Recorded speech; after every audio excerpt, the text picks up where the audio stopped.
Good morning. मैं Sanjay Rajput MGCI के digital learning platform पर पुनः आपका स्वागत करता हूं। आज बेटा मैं आपके लिए बायोलॉजी का जो पेपर लेकर आया हूं CUT के लिए, वो है PCB ग्रुप का, जिसमें अगर हम यहाँ देखें तो ये पेपर जो हमारा आ रहा है ये 27/5/2023 शिफ्ट थर्ड, और पेपर जो हमारा है वो किसका है? बायोलॉजी का। इस बायोलॉजी के PCB ग्रुप के इस थर्ड पेपर में बहुत सारे क्वेश्चन जो हम पहले डिस्कस कर चुके हैं उसी के रिपीटेशन है यहाँ पर। इसका मतलब CUT जो है कुछ शिफ्ट में पेपर को क्या कर रहा है? रिपीट भी कर रहा है। तो PCB के कुछ क्वेश्चंस रिपीट किए हैं उसने, तो यहाँ आपको रिपीटेशन भी नजर आएगा। बहुत सारे क्वेश्चंस में रिपीटेशन आएगा, मतलब वो क्वेश्चन ऑलरेडी हम पहले डिस्कस भी कर चुके हैं। चलो अब हम स्टार्ट करते हैं फर्स्ट क्वेश्चन से। फर्स्ट क्वेश्चन है हमारा, extinctions of Steller's sea cow and passenger pigeon is due to. ये हमारा बायोडायवर्सिटी कंजर्वेशन से रिलेटेड है क्वेश्चंस। हमने देखा कि बायोडायवर्सिटी के लॉसेस के रीजंस जो है, बायोडायवर्सिटी हानि के जो कारण थे यहाँ पर, तो हमारे पास टोटल जो कारण हमने पढ़े हैं वो पढ़े हैं 4, टोटल 4 रीजंस है। Invention of alien species, over exploitation by human beings, habitat loss and fragmentation और कोएक्सटिंक्शन। इन 4 फैक्टर्स में चारों कारक में सबसे महत्वपूर्ण जो हमारा कारक है वो क्या है? Habitat loss and fragmentation. लेकिन हमको जो एग्जाम्पल दिया है वो Steller sea cows and passenger pigeon, जो कि ये रिलेटेड है ओवर एक्सप्लॉयटेशन बाय ह्यूमन, मनुष्य द्वारा अति दोहन करना। आवश्यकता से अधिक प्रजाति का उपयोग करते हैं तो वो प्रजाति विलुप्त हो गई है, और विलुप्त हुई प्रजातियां 2 है यहाँ, स्टिलर सी काउ एंड पैसेंजर पिजन। तो सीधा सीधा क्वेश्चन है ये, और एक्सप्लोटेशन बाय ह्यूमन से। नेक्स्ट क्वेश्चन की तरफ चलें। विच of the following does not, ये नॉट आ गया फिर, affect genetic equilibrium bye Hardy-Weinberg equilibrium. Hardy-Weinberg equilibrium को अफेक्ट करने वाले टोटल 5 फैक्टर्स हैं। म्यूटेशन, उत्परिवर्तन, जेनेटिक ड्रिफ्ट, आनुवांशिक विचलन और जेनेटिक रिकॉम्बिनेशन। ये तीनों के तीनों जेनेटिक इक्विलिब्रियम को क्या करते हैं? डिस्टर्ब। लेकिन रैंडम मेटिंग जेनेटिक या यादृच्छ संगम जो है, रैंडम मेटिंग जो है, ये जेनेटिक इक्विलिब्रियम को अफेक्ट नहीं करता। इसका मतलब यही हमारा क्या है? आंसर। 5 फैक्टर में 3 फैक्टर यहाँ इनने दे दिए हैं, mutation, genetic drift, genetic recombination, migration और नेचुरल सिलेक्शन। ये 5 फैक्टर थे जिसमें से 3 दिए हैं, तो यहां नॉट पूछा, इसलिए करेक्ट आंसर क्या आएगा? Random matting. अगला क्वेश्चन, ये हमारा ओरिजिन एंड इवोल्यूशन से सिंपल क्वेश्चन आया, मैच द कॉलम में।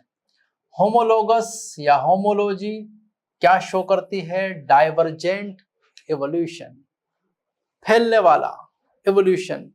एक जगह से क्या करता है? ये किरणों की तरह फैलता है, डाइवर्जेंट इवोल्यूशन, होमोलोगस ऑर्गन।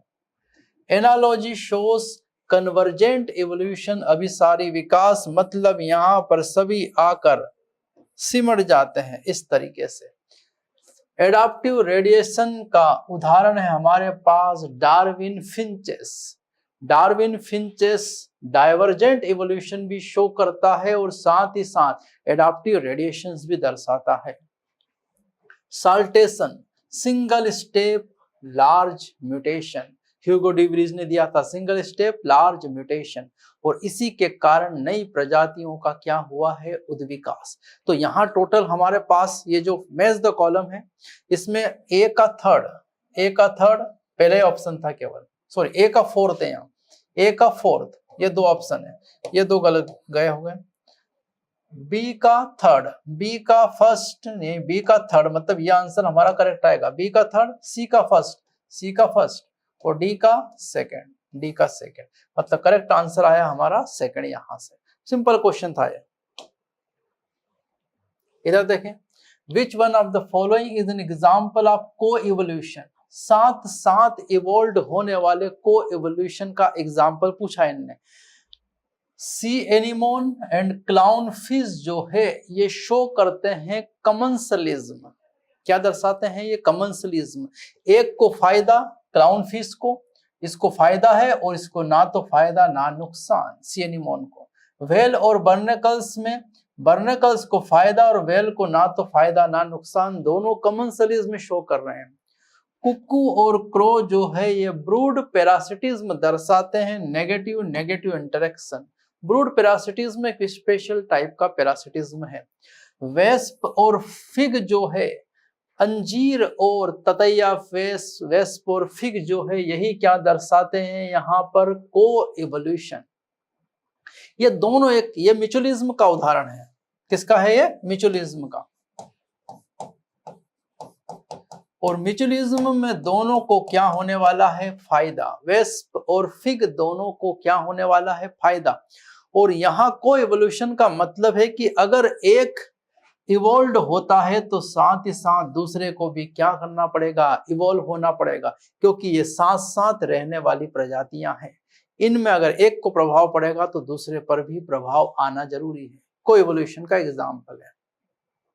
अगला question, hind second cuts DNA at particular point by recognising a specific sequence. Hind second जो था वो फर्स्ट रेस्ट्रिक्शन एंडोन्यूक्लियस एंजाइम है।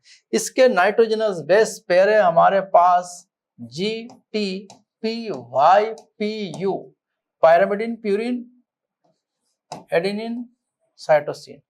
और ये जो है हिंड सेकंड के 1 2 3 4 5 6 नाइट्रोजनस बेस पेयर है। इसका सीधा मतलब, इसका करेक्ट आंसर क्या आएगा? 6 बेस पेयर विशेष इसके यहाँ पर नाइट्रोजनस बेस पेयर है जिसको ये कट करता है। तो ये हिंड सेकंड की बात थी यहाँ पर। इसके बाद नेक्स्ट क्वेश्चन, ये हमारा माइक्रो ऑर्गेनिज्म से रिलेटेड है। ट्राइकोडर्मा पोलिस्पोरम, ये है साइक्लोस्पोरिन ए। ट्राइकोडर्मा फंगस है जिससे क्या ऑब्टेन करते हैं हम, क्या प्राप्त करते हैं? साइक्लोस्पोरिन ए। मोनस्कस परप्यूरा से क्या प्राप्त करते हैं? स्टेटिन्स या स्टेटिन से स्टेटिन्स प्राप्त करते हैं इससे, ये भी फंगस है। सेक्रोमाइसिस सेरेविसिस से इथेनॉल, ये भी फंगस है, इथेनॉल शराब। और एस्परजिलस नाइगर से प्राप्त करते हैं citric acid, citric acid Aspergillus Niger से। तो ये पदार्थ हम प्राप्त करते हैं, इनके आधार पर ये मेज दो कॉलम था यहाँ पर। तो ए का थर्ड दो जगह है, बी का फोर्थ यहां भी है, सी का फर्स्ट यहां नहीं है, सी का फर्स्ट यहां है और डी का सेकंड। मतलब करेक्ट आंसर क्या आया हमारा? डी। यहां से क्या आ गया बेटा? Second correct answer. चलो आगे चलें। Match list first with second, वही मैच द कॉलम जो सीयूटी का फेमस क्वेश्चन है। यहीं से आगे चले। ट्रांसफॉर्मेशन प्रिंसिपल किसने परफॉर्म किया था? ग्रिफिथ ने माइस चूहे पर ट्रांसफॉर्मेशन एक्सपेरिमेंट परफॉर्म किया। चूहे को क्या दिया था इन्होंने? वहां पर बैक्टीरिया का R स्ट्रेन और S स्ट्रेन देकर एक परफॉर्म किया था एक्सपेरिमेंट, जिसको क्या नाम दिया था? ट्रांसफॉर्मेशन प्रिंसिपल ग्रिफिथ ने किया। रेप्लिकेशन ऑफ डीएनए किसने किया था? Watson and Crick. रेप्लिकेशन का मतलब है एक डीएनए के स्ट्रैंड से दो डीएनए के स्ट्रैंड का फॉर्मेशन हो जाना, निर्माण हो जाना, ये वाटसन एंड क्रिक।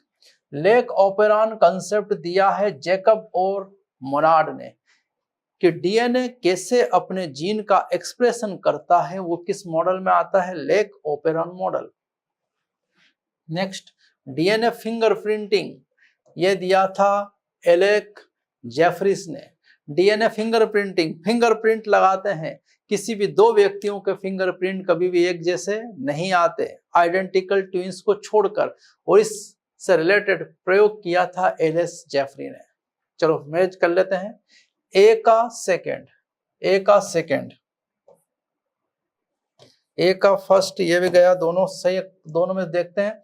बी का हमारा फोर्थ, ये थर्ड आ गया, बी का फोर्थ, मतलब यही हमारा आंसर क्या है? करेक्ट। आगे आपको चेक करने की भी कोई आवश्यकता नहीं है, पर फिर भी चेक करना है आपको। सी का फर्स्ट और डी का क्या आया हमारा थर्ड, डी का थर्ड। तो ये हमारा करेक्ट आंसर हो गया, मैच द कॉलम। अब हम चलते हैं next question. In the process of protein synthesis amino acids binds to tRNA 8। तो ये हमारा tRNA है,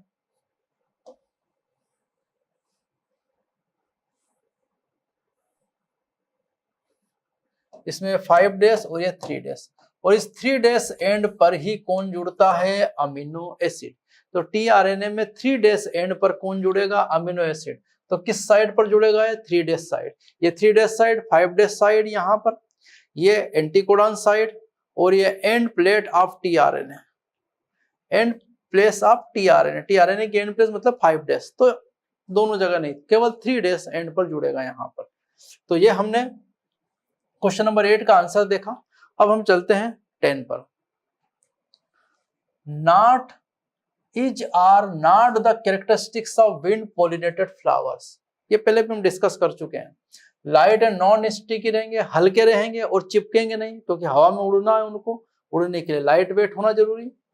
पसेस वेल एक्सपोज्ड स्टेमन, इनके स्टेमन क्या रहेंगे, वेल एक्सपोज्ड, तभी तो पोलन ग्रेन आसानी से यहां से हवा के साथ, एयर के साथ ब्लो हो पाएंगे। Large and often feather stigma, stigma होना चाहिए लार्ज और फिदर्स होंगे तभी जाकर तो इनमें कौन अटक पाएंगे, पोलन ग्रेन्स इनमें अटक जाएंगे, फिल्टर हो जाएगा, छन्नी जैसा छान देगा पोलन ग्रेन को हवा से।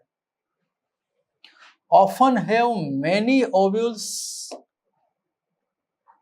In each ovary, many ovules नहीं, 1 or 2 ovules in each ovary. यह स्टेटमेंट गलत है, बाकी सही है, ए बी सी करेक्ट है। कहां गया ए और बी, ए एंड सी, कौन विच ऑफ द फॉलोइंग, चलो करेक्ट क्या है, ए बी सी, और हमको बताना है non correct, not the characteristics. तो ए की नहीं है, डी, मतलब ये ओनली डी। करेक्ट नहीं ढूंढना, करेक्ट नहीं मिलेगा यहाँ पर, एबीसी नहीं है कुछ भी, एबीसी करेक्ट है, अपने को बताना नॉट करेक्ट, तो वो डी है ओनली, नॉट करेक्ट। चलो अगला question. Which of the following is not a marine fish. Hilsa marine fish है, रहू कतला फ्रेश वाटर फिश है, सार्डिन्स मेराइन, पॉम्फ्रेट्स मेराइन। तो रहू जो है वो कैसी है, fresh water fish. Simple question था ये तो, बहुत सीधा सीधा एनसीईआरटी से उठकर आया। Which of the following is not serve as an important biofertilizer in paddy fields? पहले भी डिस्कस कर चुके हैं। ग्लोमस करता है, राइजोबियम करता है, एजोस्पाइरिलम करता है, ओसिलोटेरिया नहीं करता पेडी फील्ड में, इसलिए ओसिलोटेरिया इसका क्या आएगा, correct answer. Next question. Two closely linked gene HbA first, HbA second are associated with alpha thalassemia. किससे रिलेटेड है ये, अल्फा थैलेसेमिया। HHB जो था वो बीटा थैलेसेमिया से रिलेटेड था, हम पहले भी इसको डिस्कस कर चुके हैं। The parturition induced by complex neuroendocrine mechanism. Which of the following hormone is not involved in this process? Parturition का मतलब है यूटेरस से बच्चे का कहां आ जाना, बाहर, और यूटेरस से बच्चे का बाहर जो आ जाना है वो पार्चुरेशन के थ्रू यहां पर बच्चा जो है वो कहां आता है, बाहर। और उस समय हमारे पास हार्मोन इन्वॉल्व होते हैं, एस्ट्रोजन, कोर्टिसोल, ऑक्सीटोसिन, मेलेनिन नहीं, क्योंकि मेलेनिन तो पिगमेंट फॉर्म करता है, कलर लाता है, कलर की वहां कोई जरूरत नहीं। तो तीनों आंसर हमारे, तीनों जो ऑप्शन है वो करेक्ट है, लेकिन मेलेनिन नॉट करेक्ट, और पूछा उनने क्या है, नॉट करेक्ट, नॉट इन्वॉल्व, इसलिए डी आंसर करेक्ट है। Bamboo species exhibit unusual flowering phenomenon because of its flower only once in their lifetime. Bamboo species बांस में केवल क्या आता है, once, एक बार उसमें फ्लावर आते, फिर फ्लावर कभी नहीं आते, तो once in their lifetime correct answer. सीधा सीधा एनसीईआरटी की लाइन है ये। Progestasert and LNG20R copper releasing IUDs नहीं है। कॉपर रिलीजिंग आयोडीज तो यहां पर कॉपर टी है और कॉपर 7 है। हार्मोन रिलीजिंग आयोडीज बिल्कुल सही आंसर है यहां पर। प्रोजेस्टा सर्ट और LNG20 क्या है? Hormone releasing. ये आयोडीज है जो हार्मोन का सिक्रेशन करती है और फर्टिलाइजेशन को चेक करेगी। Hormone releasing IUDs. Select the condition which decomposition does not takes place. ये भी क्वेश्चन डिस्कस कर चुके हैं। वार्म और मॉइस्ट प्लेस में डिकम्पोजिशन होगा तेजी से। प्रेजेंस ऑफ डिकम्पोजर होंगे तो डिकम्पोजिशन तेजी से होगा। अब्सेंस ऑफ डिकम्पोजिशन डिकम्पोजिशन की रेट स्लो हो जाएगी। अब्सेंस ऑफ डेट्रीवोर्स अर्थवामनी होगा तो रेट कम हो जाएगी। In presence of complex compound like lignin and chitin बढ़ेंगे तो डिकम्पोजिशन की रेट स्लो रहेगी लेकिन होगा। डज नॉट टेक्स प्लेस जैसा नहीं होगा। तो यहां आंसर आता है सी और डी। सी और डी कंडीशन में नहीं होगा, मतलब आंसर आ जाता है सी एंड डी ओनली। सॉरी, यहां आंसर आ रहा है हमारा कौन सा? सॉरी, सी और डी दोनों ही ऐसी कंडीशन है जिसमें decomposition does not takes place. C and D option, C and D option, decomposer और डेट्रीवोर्स के एब्सेंस में। चलो चलते हैं आगे। Arrange the following steps of gel electrophoresis in correct order. Gel electrophoresis ये पहले भी हम क्वेश्चन सॉल्व कर चुके हैं, वही रिपीट क्वेश्चंस किया है। सबसे पहले क्या होगा? DNA fragments were forced to move towards anode. Anode plate की तरफ वो मूव होंगे। एनोड मतलब पॉजिटिव की तरफ। Electric field, DNA segments separated according to their size, और साइज के अकॉर्डिंग क्या होंगे? वो सेपरेट। Staining DNA fragments with ethidium bromide and then visualize them in UV rays. UV rays में उनको क्या किया जाएगा? विजुलाइज। तो इस क्वेश्चन को ज्यादा डिटेल से इसलिए नहीं बता रहा हूं कि पहले भी हम इसको डिस्कस कर चुके हैं सेम। तो इसका आंसर आएगा हमारा ACBD। ACBD, ACBD मतलब ए ही आंसर क्या आ गया हमारा? Correct, ACBD। ACBD ये हमारा करेक्ट आंसर है। Which of the following statement false relation to color blindness? ये क्वेश्चन भी रिपीट हुआ है यहां पर। Colour blindness is an autosomal linked recessive disorder. गलत है यही, ऑटोसोमल नहीं है, ये एक्स लिंक्ड रेसेसिव डिसऑर्डर है। ऑटोसोमल लिंक्ड रेसेसिव नहीं है, एक्स लिंक्ड। यहां ऑटोसोम की जगह आना चाहिए था एक्स लिंक्ड रेसेसिव डिसऑर्डर। मतलब पहला स्टेटमेंट क्या हो गया यहां पर? रॉन्ग। और रॉन्ग ही उनने क्या किया था? पूछा था। इसका मतलब बाकी सारे स्टेटमेंट क्या है? करेक्ट। वो सब स्टेटमेंट भी डिस्कस कर चुका हूं पहले। अगला, cross between two different but related species is known as interspecific hybridization. इधर म्यूल जो फॉर्म्ड हुआ है वो किससे? Horse and Dunki. हॉर्स और डंकी का जब क्रॉस करवाया तो क्या प्रोड्यूस हुआ? म्यूल। और ये क्या है?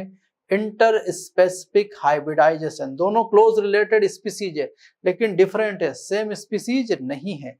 इनका क्रॉस करवाया तो जो प्रोड्यूस हुआ म्यूल वो है इंटर स्पेसिफिक हाइब्रिडाइजेशन। अगला है, which one of the following is not an example of terrestrial ecosystem. Easy है और ये भी रिपीट हुआ है।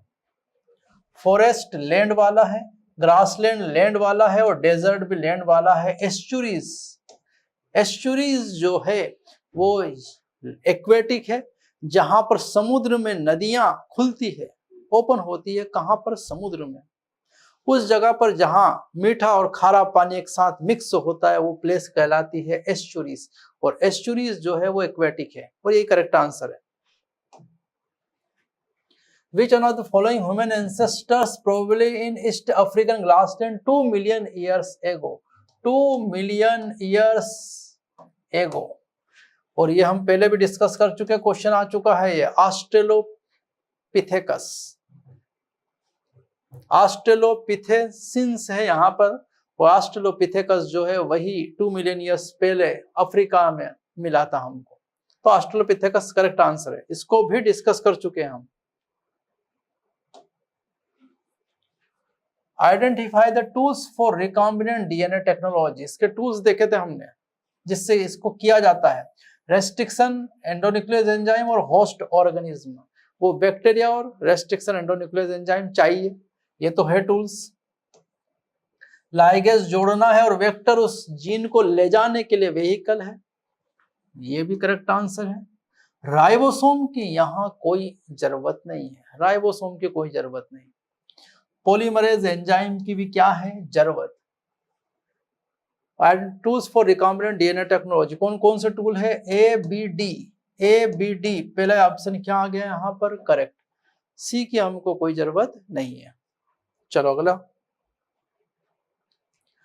Identify the diagnostic test to detect the sex of the foetus from the following. Foetus के अंदर का सेक्स डिटर्मिनेशन करना है, डायग्नोसिस करना, तो एलिसा से नहीं होगा, विडाल टेस्ट से भी नहीं होगा। एलिसा से तो हम जेनेटिक डिसऑर्डर चेक करते हैं, विडाल टेस्ट से हम टाइफाइड चेक करते हैं। एमनियोसिंथेसिस करेक्ट है, यूरिन एनालिसिस से भी ये काम नहीं होगा। एमनियोसिंथेसिस में एक लॉन्ग नीडल लेकर फीटस से फीटस से निकालते हैं यहाँ पर एमनियोटिक फ्लूइड, और उस एमनियोटिक फ्लूइड्स में हम बार बॉडीज चेक करके बता सकते हैं कि मेल है कि फीमेल बच्चा। एमनियोसिंथेसिस करेक्ट आंसर है इसका। नेक्स्ट क्वेश्चन, ये आया है हमारा वही ह्यूमन हेल्थ एंड डिसीज से। म्यूकस लाइनिंग जो है वो कैसा बैरियर बनाएगा? फिजिकल बैरियर, सबसे पहले रोकेगा माइक्रो ऑर्गेनिज्म को।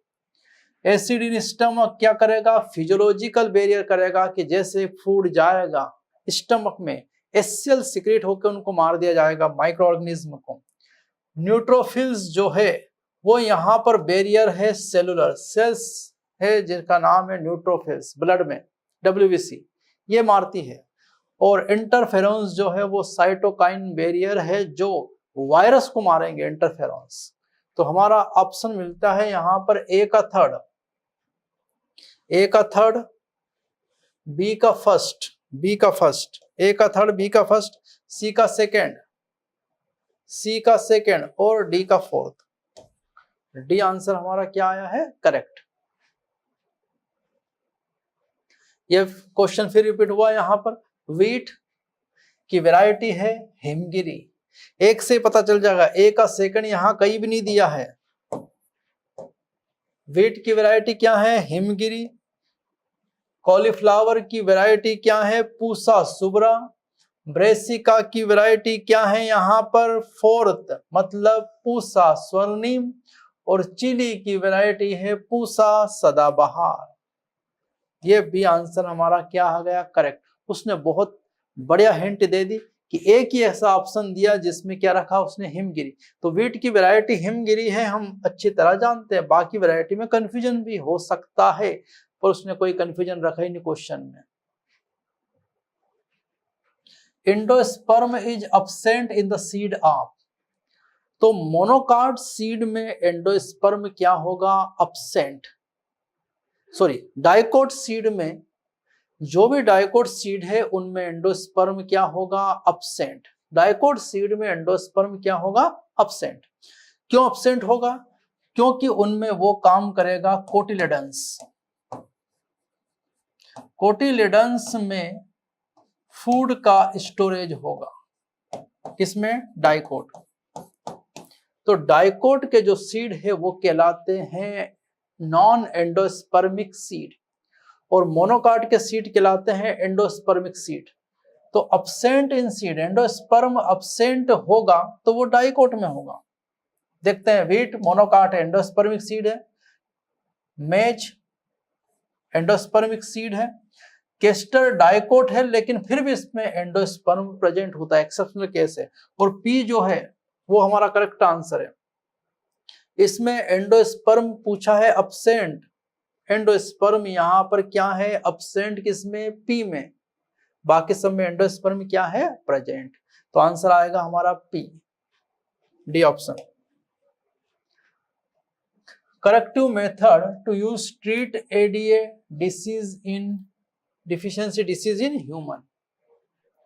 एडीए डिफिशियंसी जो है वो जीन थेरेपी वाला ये टॉपिक है हमारा, और इस एडीए एंजाइम की डिफिशियंसी से इम्यूनिटी हमारी होती है डिक्रीज। इम्यूनिटी क्या होती है डिक्रीज। तो अगर इसको करेक्ट करना है हमारे पास तो जीन थेरेपी सही है, बोन मेरो ट्रांसप्लांटेशन से भी कर सकते हैं, कंप्लीट ब्लड रिप्लेसमेंट से कुछ भी लेना देना नहीं है, एंजाइम रिप्लेसमेंट थेरेपी से भी कर सकते हैं। हमारे पास जीन थेरेपी परमानेंट मेथड है, बोन मेरो ट्रांसप्लांटेशन और एंजाइम रिप्लेसमेंट टेम्परेरी मेथड है। तो use to treat disease curative. Correct answer from the option given A B D, A B D यही करेक्ट आंसर हमारा। यूज केवल इसमें not नहीं बताना था यही। तो करेक्ट आंसर क्या आया हमारा ए बी डी, सी नहीं है यहाँ, तो ये आंसर क्या आ गया करेक्ट। चलो अगले क्वेश्चन पे चलें। ट्राइसोमी ऑफ क्रोमोसोम नंबर 21 जो ट्राइसोमी है उसमें एक ही डिसीज है जिसका नाम है Down syndrome, mongolism, Down syndrome, autosomal disease. Klinefelter's, Turner और ये भी ऑटोसोमल है, और ये दोनों यहाँ पर जेनेटिक डिसऑर्डर है। ये जेनेटिक डिसऑर्डर है सभी के सभी, लेकिन यहाँ पर ये ऑटोसोमल डिसीज है और ये सेक्स क्रोमोसोमल डिसीज है। डाउन सिंड्रोम भी ऑटोसोम है लेकिन कितने पर है क्रोमोसोम नंबर 21 पे, इसलिए करेक्ट आंसर आएगा यहाँ पर डाउन सिंड्रोम। फेमस क्वेश्चन है ये। Arrange the following step HIV infection in correct sequence. HIV का इन्फेक्शन वाला क्वेश्चन हम ये पहले भी देख चुके हैं, रिपीट हो गया है। तो सबसे पहले यहां पर वायरस इन्फेक्ट्स मैक्रोफेजेस। मैक्रोफेज को वायरस क्या करेगा इन्फेक्ट, ये वायरस क्या करेगा मैक्रोफेज को इन्फेक्ट्स। फिर उसके बाद viral RNA introduce into the host cell, host cell में वायरस RNA इंट्रोड्यूस होगा, जाएगा अंदर, देन रिवर्स ट्रांसक्रिप्शन करेगा, वो वायरल DNA बनाएगा RNA ट्रांसक्रिप्ट करके, then viral DNA incorporate into the host genome, host genome के साथ जुड़ जाएगा, and last step viral RNA produced by the infected cells. तो हमारा सीक्वेंस आया BDC E और A, मतलब हमारा करेक्ट आंसर आएगा सी हमारा क्या आ गया है करेक्ट आंसर। इसका सीक्वेंसिंग पहले भी देख चुके हैं इसलिए इसको ज्यादा और डिस्क्राइब नहीं कर रहा हूं क्वेश्चन को मैं। In an electrostatic precipitated electrode wire produce corona, ये वायरस नहीं है कोरोना है, that releases to make dust particle get aggregated towards collecting plates. ये क्वेश्चन भी रिपीट हुआ है और इसका भी आंसर हम देख चुके हैं, डिस्क्राइब कर चुका हूं मैं। वो क्या है इलेक्ट्रॉन्स। कोरोना जो प्रोड्यूस कर रहा है वो चार्ज कौन सा आ रहा है उस पे इलेक्ट्रॉन पे नेगेटिव चार्ज, और वही डस्ट पार्टिकल से अटैच होकर प्लेट के साथ पॉजिटिव प्लेट के साथ क्या हो जाता है अटैच। तो ये करेक्ट आंसर इसका क्या है इलेक्ट्रॉन। यहाँ 30 क्वेश्चन हमने डिस्कस किए, आगे के नेक्स्ट 20 क्वेश्चन आपको अंकित भार्गव सर डिस्कस करवाएंगे, ठीक है बेटा, और फिर अगला पेपर लेके फिर आगे आऊंगा मैं। थैंक यू सभी को। नमस्कार दोस्तों, मैं अंकित भार्गव MGCI के डिजिटल लर्निंग प्लेटफॉर्म पे एक बार फिर आपका बहुत बहुत स्वागत करता हूं।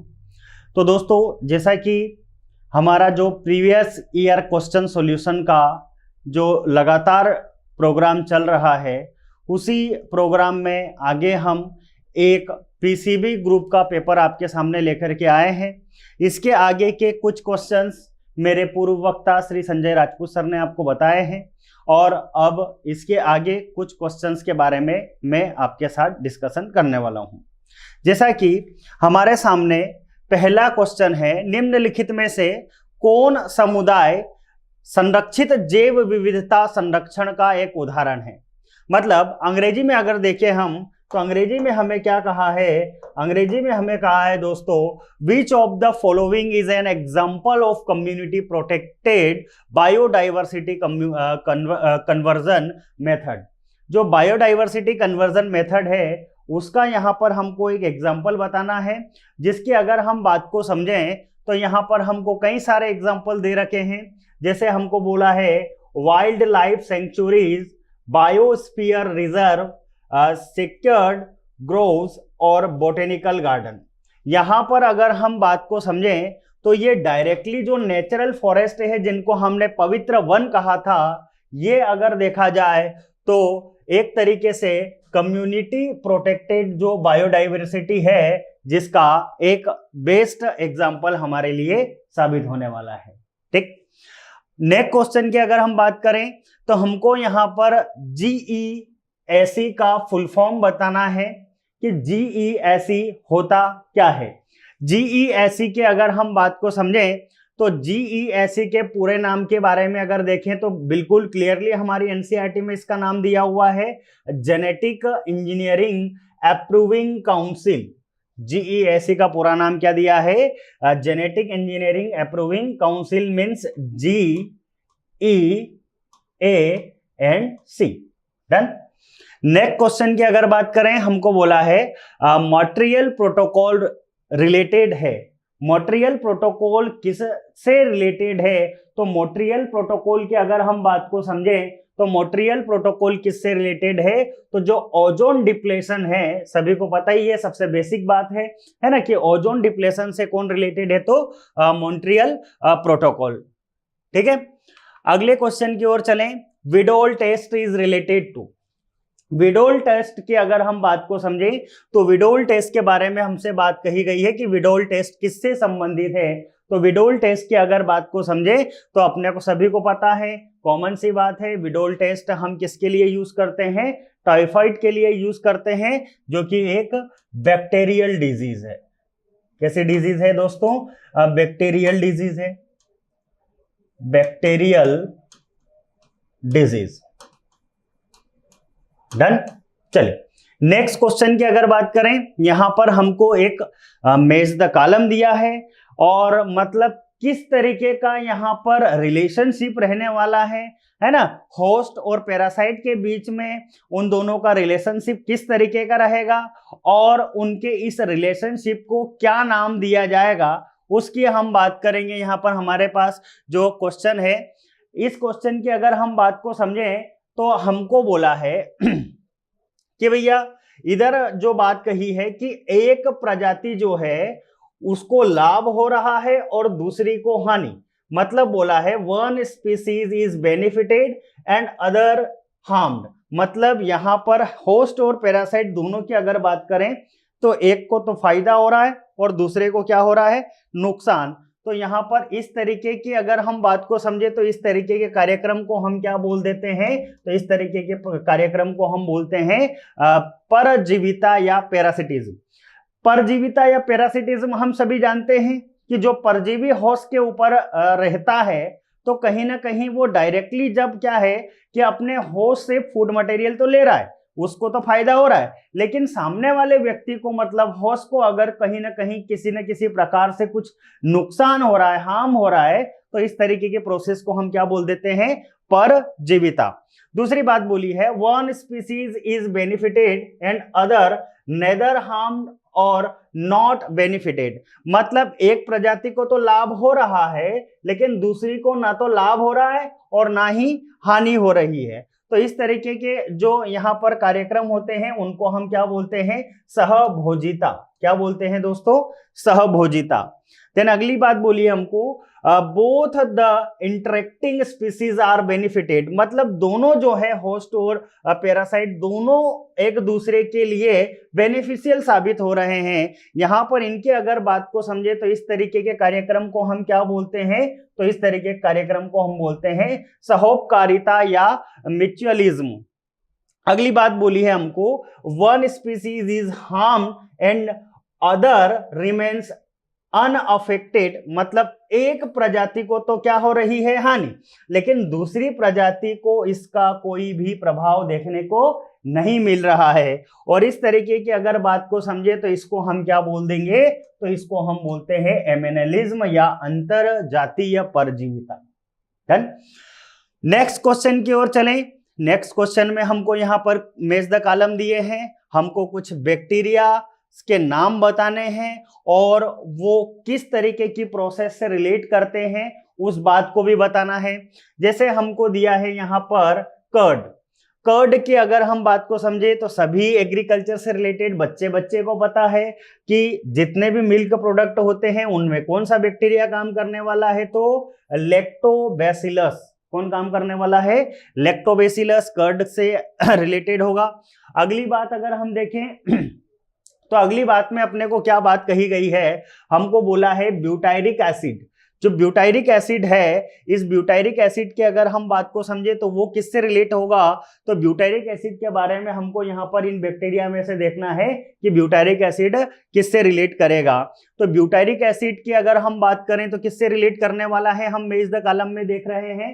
तो यहाँ पर हमको बोला है कि जो ब्यूटायरिक एसिड है वो किससे रिलेट करने वाला है, तो क्लास्ट्रीडियम ब्यूटायरिकम।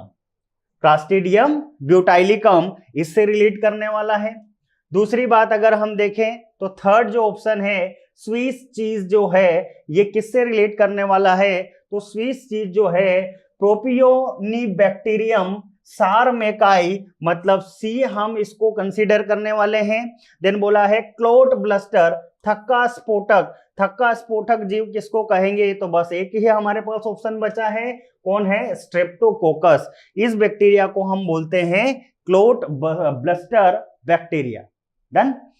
अगली बात अगर हम देखें हमको बोला है निम्नलिखित में से कौन कायिक प्रवर्धन की इकाई नहीं है, which one is not a unit of vegetative propagation. मतलब वेजिटेटिव प्रोपगेशन में हम किसको कंसीडर नहीं करेंगे वो बात हो रही है यहाँ पर। तो वेजिटेटिव प्रोपगेशन में हम बल्ब का यूज बिल्कुल 100% करेंगे, रनर्स का यूज 100% करेंगे, ट्यूबर्स का यूज हम बिल्कुल 100% करेंगे।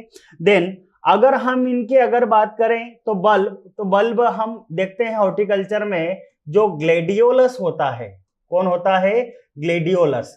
ग्लेडियोलस जो फ्लावरिंग प्लांट है उसका हम यूज करते हैं। रनर्स का यूज अगर देखें हम तो रनर्स का यूज हम किस में देखते हैं, किसके प्रोपोगेशन में, तो जो स्ट्रॉबेरी होती है स्ट्रॉबेरी में हम यूज करेंगे।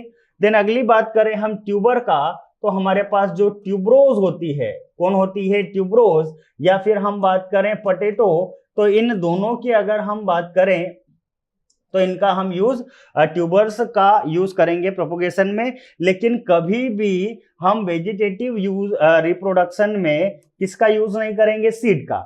अगर हम सीड का यूज कर लिए तो सीड का यूज कर लिया मतलब हम कहीं ना कहीं सेक्सुअल रिप्रोडक्शन को यहाँ पर बात कर रहे हैं। ठीक। अगली बात अगर देखें हमारा जो नेक्स्ट क्वेश्चन है, हमको बोला है निम्नलिखित में से कौन सी बीमारी की पूर्व जांच के लिए आणविक निदान की विधि नहीं है। तो जो RNAi है इसके लिए अगर हम बात को समझें तो आणविक निदान की विधि कभी भी हम RNAi को कंसीडर नहीं करेंगे। अगली बात देखें हमारे पास नेक्स्ट क्वेश्चन में हमको बोला है मेसेल्सन और स्टाल के प्रयोग के निम्नलिखित घटनाओं को उनके होने वाले क्रम में व्यवस्थित कीजिए। मतलब हमको ये बात बतानी है कि यहाँ पर जो मेसेल्सन और स्टार्क ने अपना एक्सपेरिमेंट किया था उसका करेक्ट सीक्वेंस यहाँ पर क्या होने वाला है। अब इनके जो एक्सपेरिमेंट था उसका करेक्ट सीक्वेंस अगर देखें हम तो सबसे पहले अगर हम यहाँ पर बात को समझे तो सबसे पहले इन्होंने क्या किया है तो सबसे पहले हमको यहाँ पर बात कही गई है कि ई कोलाई को सबसे पहले तो इन्होंने क्या है कि अमोनियम क्लोराइड के मीडिया में ग्रो कराया है, मतलब इसको हम फर्स्ट देंगे सी को। देन अगली बात अगर हम देखें फिर इस मीडिया को उसने क्या किया है तो उन्होंने क्या किया था, जो भारी DNA वाला ई कोलाई था उसको NH4Cl मतलब अमोनियम क्लोराइड के मीडिया में उसको ट्रांसफर किया, मतलब B को हम यहाँ पर सेकेंड मार्क करने वाले हैं। देन अगली बात अगर देखें तो फिर क्या किया इन्होंने, तो फिर इन्होंने DNA के संवर्धन से निष्कासित करने के 20 मिनट बाद जो यहाँ पर नाइट्रोजन के समस्थानिक थे माध्यम के अंदर ट्रांसफर किए, जिसके कारण यहाँ पर असंकरित घनत्व वाला DNA इनको मिला। मतलब ये हमारे पास जो A रहेगा थर्ड ऑप्शन रहेगा, देन जो D रहेगा हमारे पास ये फोर्थ ऑप्शन रहेगा। मतलब इसका करेक्ट सीक्वेंस अगर देखें तो करेक्ट सीक्वेंस हमारे पास क्या आने वाला है, तो C, B, A और D। डन। अगली बात अगर देखें हम नेक्स्ट क्वेश्चन में, तो हमको बोला है which of the following statements are correct about the structure of sperm. Sperm के स्ट्रक्चर की अगर हम बात को समझें तो स्पर्म के स्ट्रक्चर से रिलेटेड यहाँ पर करेक्ट स्टेटमेंट अपने को यहाँ पर बताना है। अब करेक्ट स्टेटमेंट की अगर हम बात को देखें तो करेक्ट स्टेटमेंट में अपने को क्या बात बोली है कि कौन सा स्टेटमेंट करेक्ट होगा। तो सबसे पहली बात यहाँ पर अगर हम बात को समझें तो हमको बोला है कि ये it is composed of head, thorax and neck and tail. यहाँ पर इस स्टेटमेंट की अगर बात को समझे तो हेड, थोरेक्स, नेक और टेल इन 4 पार्ट में ये डिवाइडेड नहीं होता है, 3 पार्ट्स में डिवाइडेड होता है। फिर हमको बोला the neck region contains a lot of mitochondria. Neck में इसके कभी भी अपने को ज्यादा माइटोकॉन्ड्रिया देखने को नहीं मिलेंगे। देन अगली बात बोली है the mitochondria produce energy for the movement of tail. बिल्कुल करेक्ट से यहाँ पर ये स्टेटमेंट है कि माइटोकॉन्ड्रिया की जो टेल होती है ना बेटा, उस टेल को मूवमेंट करने के लिए ज्यादा से ज्यादा एनर्जी की रिक्वायरमेंट होगी, और उस एनर्जी की अगर बात को समझे तो वो एनर्जी कौन प्रोड्यूस करेगा, तो माइटोकॉन्ड्रिया। देन अगली बात बोली the tail facilitate sperm motility essential for fertilization. पुच्छ शुक्राणु की गति में सहायता करती है जो निषेचन के लिए आवश्यक होती है। बिल्कुल सही बात है। इनकी जो मोटिलिटी होगी, मोटिलिटी मतलब इनका जो मूवमेंट होगा, वो मूवमेंट कहीं ना कहीं किसके लिए रिस्पॉन्सिबल होगा, तो मूवमेंट कहीं ना कहीं डायरेक्टली रिस्पॉन्सिबल होगा इनकी मोटिलिटी के लिए। और इनकी जितनी ज्यादा मोटिलिटी होती है फर्टिलाइजेशन की रेट उतनी ज्यादा मतलब आइडियल मानी जाती है ना। और वही बात कही गई है जो कि हमारे लिए एक करेक्ट स्टेटमेंट है। तो इसका आंसर हमारे पास जो होगा वो कौन होगा, ऑप्शन सी, जिसमें हमको बोला है C and D only. Done. Next question की ओर हम चले तो हमको बोला है, यहाँ पर एक पैराग्राफ दिया है, हमको बोला है यदि एक व्यक्ति अनुवांशिक रोग के साथ पैदा हुआ है जो इस रोग के उपचार हेतु चिकित्सा व्यवस्था में जीन चिकित्सा व्यवस्था है, मतलब इस रोग के निदान के लिए केवल जो ट्रीटमेंट है केवल वो क्या है, जीन थेरेपी ही है। जीन चिकित्सा में उन विधियों का सहयोग लेते हैं जिनके द्वारा किसी बच्चे या भ्रूण में चिन्हित किए गए जीन दोषों का सुधार किया जाता है। उसमें रोग के उपचार हेतु जीनों को व्यक्ति की कोशिकाओं या ऊतकों में प्रवेश कराया जाता है। मतलब यहां पर डायरेक्टली अगर हम बात को समझे तो जीन की थेरेपी मतलब जीन के डायरेक्टली ट्रांसफर से रिलेटेड प्रोसेस की बात हो रही है, जिसको अगर हम समझे तो क्वेश्चंस के फॉर्म में हमको दिया गया है। जैसे पहला क्वेश्चन दिया है हमें, एडीए एंजाइम की क्रियाशीलता में निर्णायक भूमिका निभाता है। तो यहां पर अगर हम बात को समझें तो ये जो एडीए एंजाइम है इसकी क्रियाशीलता के लिए सबसे ज्यादा निर्णायक भूमिका निभाने का काम करता है, वो करता है इम्यून सिस्टम। कौन करेगा बेटा, इम्यून सिस्टम। देन अगली बात अगर हम देखें, एडीए की कमी का स्थायी उपचार। अगर किसी को एडीए नाम की डिजीज हो गई है तो इस डिजीज का अगर हम एक परमानेंट ट्रीटमेंट देखें तो परमानेंट ट्रीटमेंट इसका केवल और केवल क्या है, तो जीन थेरेपी। जीन थेरेपी के अलावा इसका कोई भी उपचार पॉसिबल नहीं है। अगला क्वेश्चन देखें तो हमको बोली है बात जीन थेरेपी मेथड इन्वॉल्व, कि जो जीन चिकित्सा है इस जीन चिकित्सा विधि में किसको सम्मिलित नहीं किया जाता है। तो जीन चिकित्सा विधि की अगर बात को समझें हम तो जीन चिकित्सा विधि में हम निष्क्रिय जीन के स्थान पर भ्रूण में सक्रिय जीन का प्रवेश जो है इस बात को क्या है, सम्मिलित नहीं करते हैं। डन। अगली बात अगर हम देखें 44 क्वेश्चन में क्या बोली है, एडीएहीनता का कारण है, मतलब ADA deficiency is caused due to, मतलब यहां पर अगर हम बात को समझें तो ये जो एडीए डिजीज है, इस एडीए डिजीज के होने का कारण क्या है, तो इस कारण की अगर बात को समझें तो कारण क्या है, एड्रीनोसिन डीअमाइनेज के लिए जीन का हटना या उसका वियोजन हो जाना, मतलब यहां पर ये एड्रीनोजिन हमारे पास डीअमाइनेज एंजाइम है, इसके कारण से कहीं ना कहीं ये डिजीज हो रही है। अगली बात देखें 45 क्वेश्चन में क्या बात बोली है, सर्वप्रथम जीन चिकित्सा कब हुई थी और किस में हुई थी।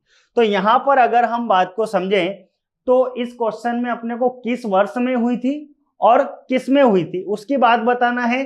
तो यहां पर हमको बोला गया है कि भाई साहब ये सन 1990 में हुई थी और एक 4 वर्षीय लड़की के शरीर में, मतलब इसका एक्सपेरिमेंट या इसका ट्रीटमेंट सबसे पहली बार किया गया था।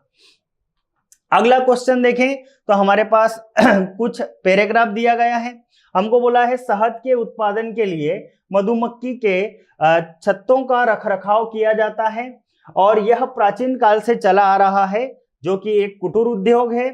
शहद उच्च पोषक महत्व का आहार है तथा औषधियों की देसी प्रणाली मतलब आयुर्वेदिक उपचार में भी इसका प्रयोग किया जाता है और मधुमक्खियां मोम भी उत्पन्न करती है जिसका कांतिवर्धक वस्तुओं की तैयारी तथा विभिन्न प्रकार के पॉलिश वाले उद्योगों में प्रयोग किया जाता है और शहद की बढ़ती हुई मांग ने मधुमक्खियों को बड़े पैमाने पर पालने के लिए बाध्य किया है। यह उद्योग चाहे लघु अथवा वृहद पैमाने पर क्यों ना हो, एक आयजनक व्यवसाय बन चुका है।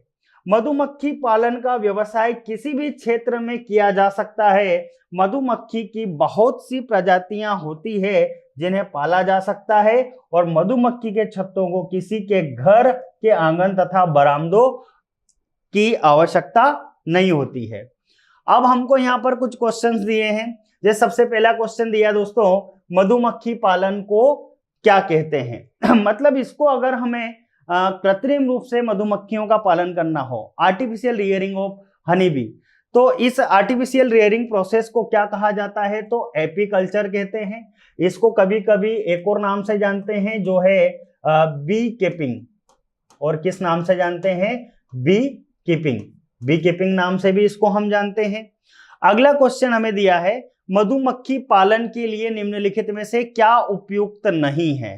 तो मधुमक्खी के पालन के लिए श्रब्स अगर होगी तो चलेगी, कोई दिक्कत नहीं। फ्रूट ऑर्चर्ड्स होंगे तो भी चलेगा। बैरन लैंड्स मतलब बंजर भूमि, बंजर भूमियों में इनका रखरखाव कभी भी पॉसिबल नहीं होता है। कल्टीवेटेड क्रॉप मतलब यहाँ पर लहलहाती फसलें होगी तो भी अच्छी बात है। मतलब यहाँ पर अगर हम बैरन लैंड की बात करें तो ये बैरन लैंड जो है, बंजर भूमि जो है, ये इनके लिए कहीं ना कहीं सुटेबल नहीं होती है।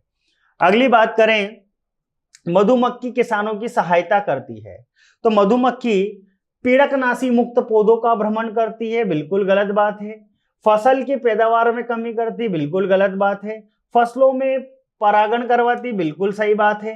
अगर हम बात को समझे ना बेटा, तो जो ऑनियन की क्रॉप है, उस ऑनियन की क्रॉप में लगभग 90% तक पोलिनेशन का जो काम है वो कौन कराती है, हनी बी।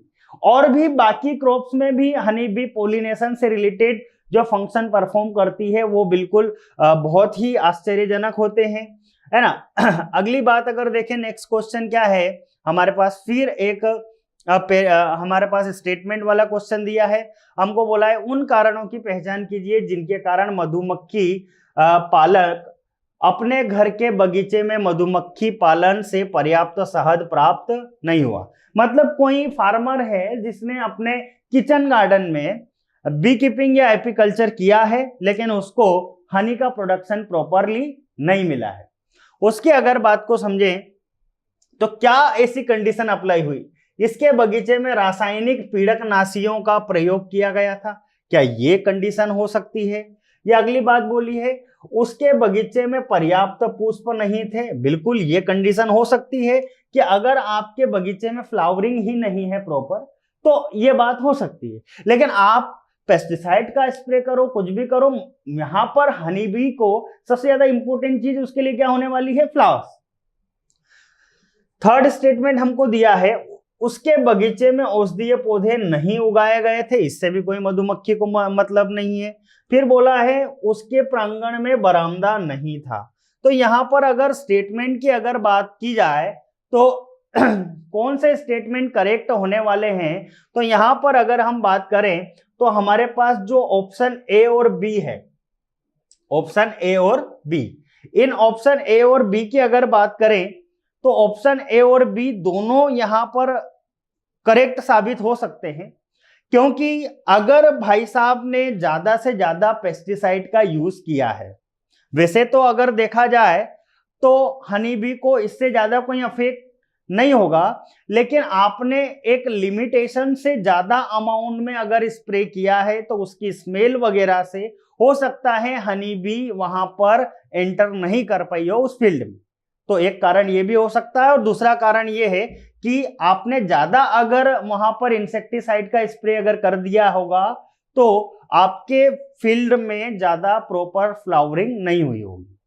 ठीक है, अगली बात अगर हम करें तो क्या बोला है? मधुमक्खी पालन के उन कथनों की पहचान कीजिए जो सही नहीं है।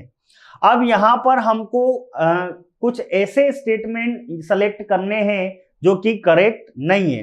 तो यहां पर अगर हम बात को समझें तो बोला है मधुमक्खी पालन एक बहुत पुराना कुटीर उद्योग है, सही बात है।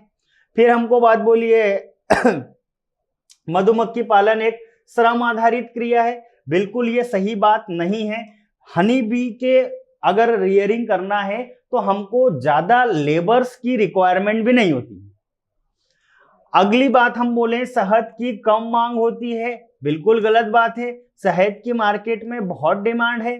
अगला स्टेटमेंट है हमारे पास मधुमक्खी पालन से मोम भी पैदा होता है, बिल्कुल। अगर हम यहाँ पर बात को समझें तो जब भी हम बी कीपिंग करेंगे तो हनी बी का दो प्रोडक्ट होते हैं।